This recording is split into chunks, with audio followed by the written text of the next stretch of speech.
Hello everyone, my wife and I are testing out the new S11 automatic 4x4 dual cab pickup, which is just new to WA and Australia.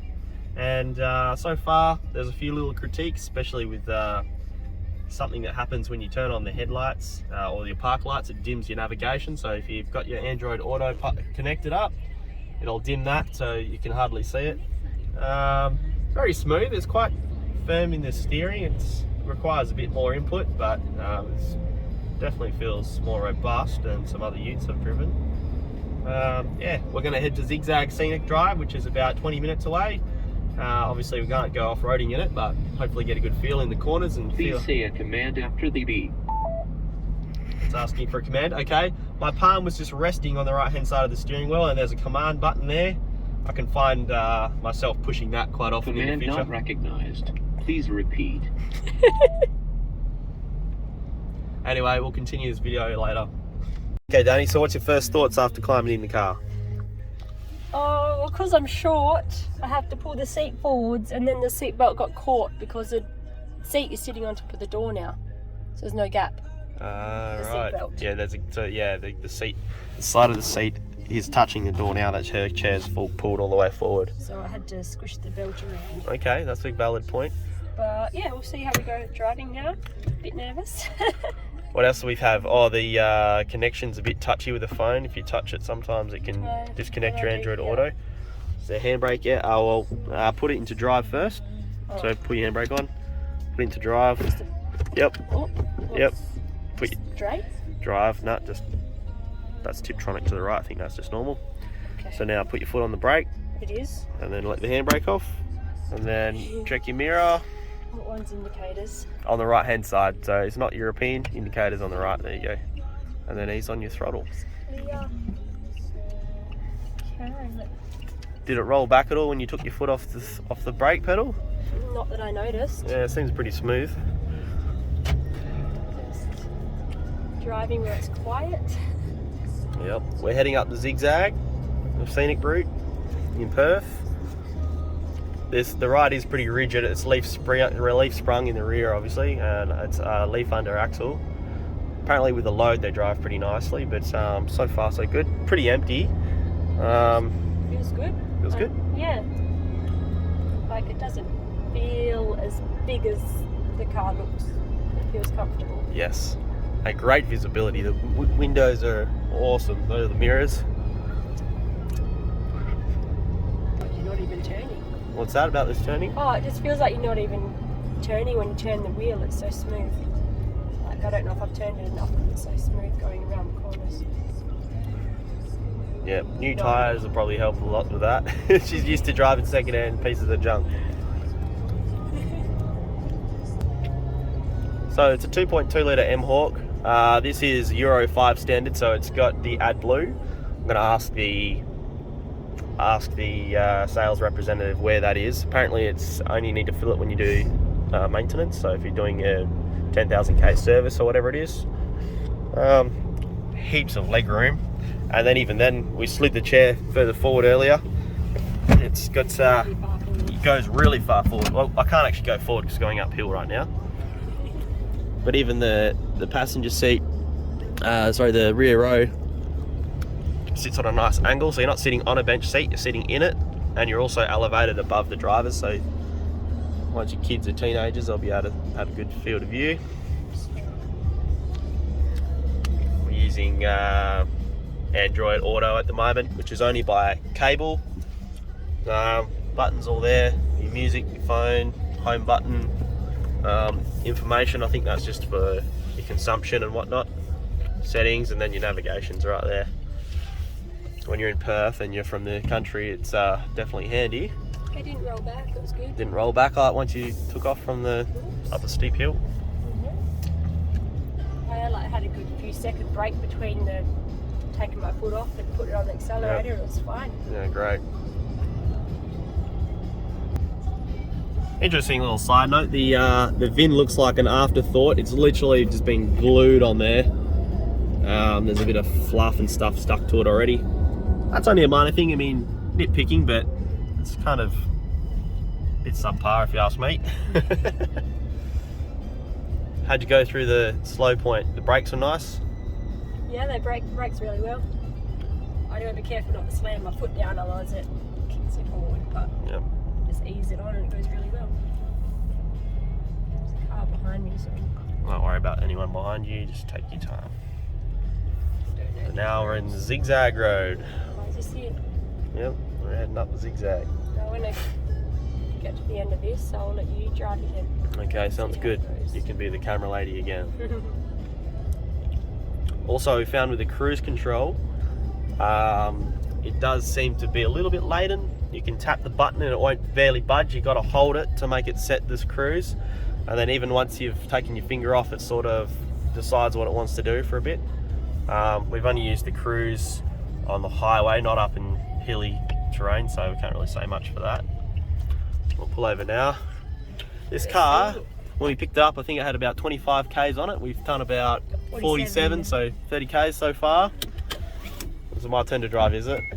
You want to? Give it another go Had around enough the already. zigzags? Alright, we're going to hop out now. The car does lock itself too when you go to get out, so you got to bloody pull the latch back, let yourself out. You're not a prisoner. All the gaskets and flanges are still bedding in. You could smell it a bit in the exhaust. Nothing major, but that's that new. Well, there you go. In my opinion, the tail lights look a bit dated, but this is going to be, hopefully if I order one, a alley flat tray and then a canopy down the track.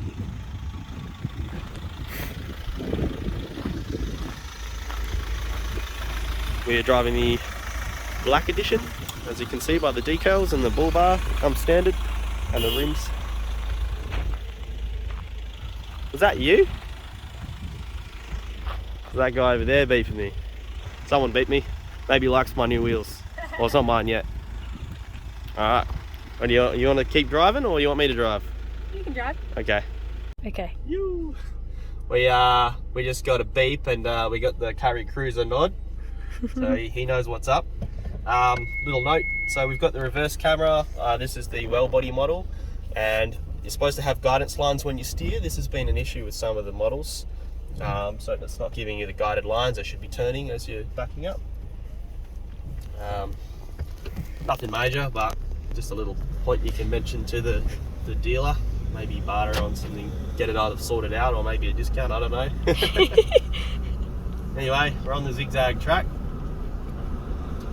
So test out suspension. Just enjoy the drive.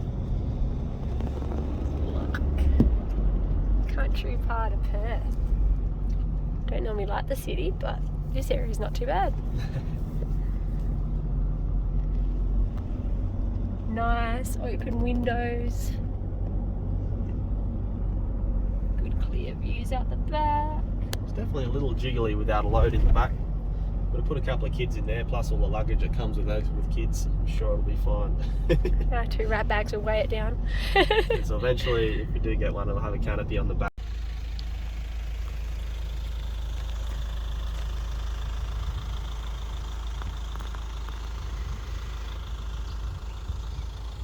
Right, so just another little video before we finish our test drive. We've been away for over an hour, so I hope Steve isn't getting nervous back at the yard. But the speakers are pretty tinny, which minor thing, who cares when you're buying a ute? No one really cares about that kind of stuff. We noticed the lights up here. You've got this one that's designed to be pivoted forward and backwards. It's very dim, so it doesn't really serve much of a purpose.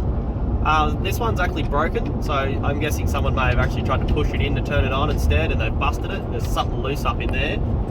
Apart from that, the increments for your speedo from 0, 20, 40, 60, they're a little bit deceiving because it doesn't have a number in between your 60 and your 80, so like it's when you're doing 70. So if you have a look, the increment is closer to the speed below it than the one above it, so it's sort of hard to justify what speed you're actually doing. Something pretty minor. What else was I going to say? Something else. Can you think of anything that we figured out once we're on a little drive? Little critique, Danny? Like the automatic wiper button's cool. Oh, it's got an automatic window wiper, yeah. What else does it have? hill descent button,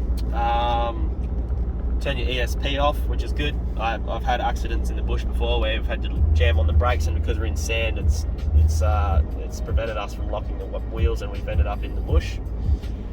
Everything else seems pretty solid, eh? Yeah. The dash is actually more like a rubberized thing than a plastic. It's very firm, but it's like a rubber, not just a plastic.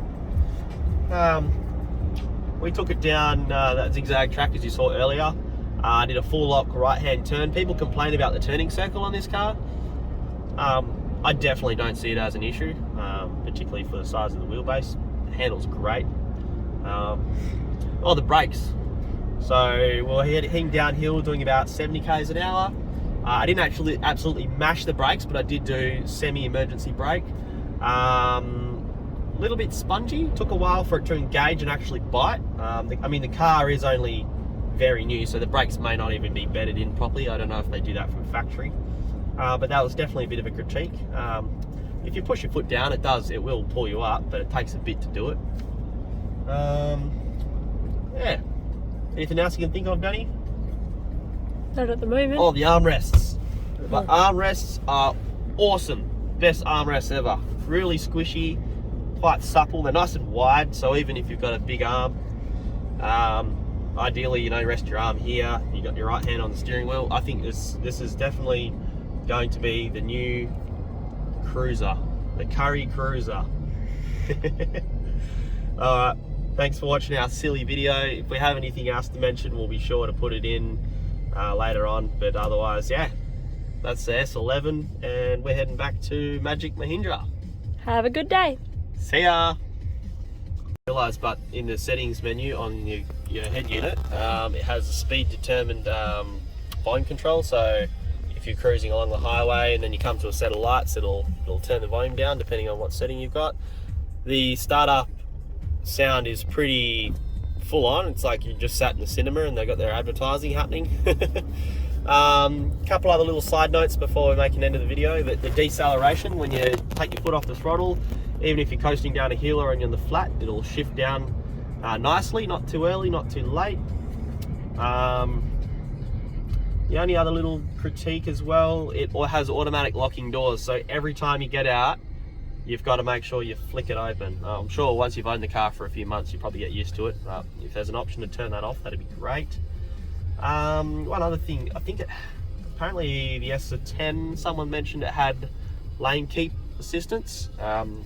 I don't believe this has. If it has, I haven't had it try and steer me off the road. If anyone knows about that, write it down in the comments.